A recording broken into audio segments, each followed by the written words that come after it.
দেখবেন এখানে নুরমানি রসুলের মাকসুম।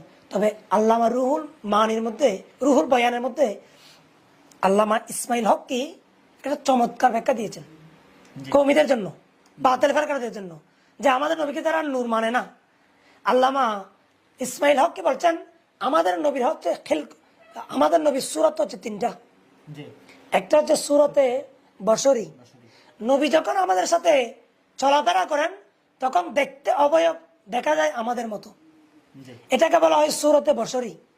নবী যখন ফেরেশতাদের জগতে যায় তখন নবীর খিলকত হচ্ছে সূরতে মলকি, সূরতে মলকি। রসুল যখন আল্লাহর সাথে দিদারে যায় তখন এটাকে বলা হয় সূরতে হক্কি। আল্লামা রুহুল বয়ানের মধ্যে আল্লামা ইসমাইল হককে প্রমাণ করছেন আমাদের নবীর সিরত তিনটা।